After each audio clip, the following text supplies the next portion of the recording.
everybody, welcome to your Birth2fitmum program. Now, no matter what stage where you starting this program, whether you're a couple of weeks postpartum or 2 to 3 years or even post any surgery, please make sure that you can activate and feel your pelvic floor muscles. So in this video, I'm going to teach you how to activate your pelvic floor muscles correctly. Second video, you can follow on with your transverse and both activations. Okay, so the videos are not too long. When can you start to activate your pelvic floors?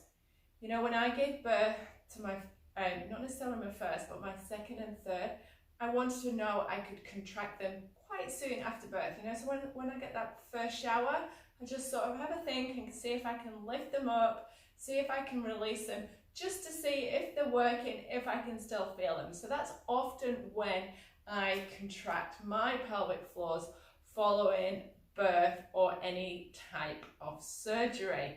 Okay, for you, after a C-section, a little bit different. We possibly start with transverse and check the pelvic floors, but that only tends to happen around about 7 to 10 days post. If you've had an episiotomy, don't try and activate too soon. So normally around about the 7 to 10 day mark when things have started to feel less sore. Okay, but you can be aware of it. So this is generally the first exercise I get mums to do soon after they've had baby, is to contract the pelvic floor muscles. Great to do seated because your pelvic floor muscles work best in optimal position. When we're sitting or when we're standing, like I suggested in the shower, with your rib cage stacked over your hips.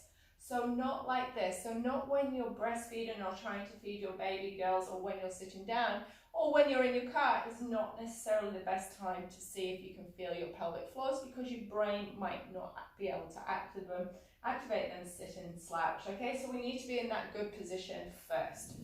Okay, once you're seated, I want you to see if you can feel the frontal lift. Okay, so remember your pelvic floor muscles, there's lots of the fibers attached to the front and then to the back. Okay, so attached from the front to the back, and it's like a big bowl of muscle fibers. So we need to make sure that you contract them at the front so you don't let any pee out when we don't want to or when we laugh. Okay, great for on a ball because you can actually feel them lifting up. So what I tend to suggest is just stay nice and relaxed.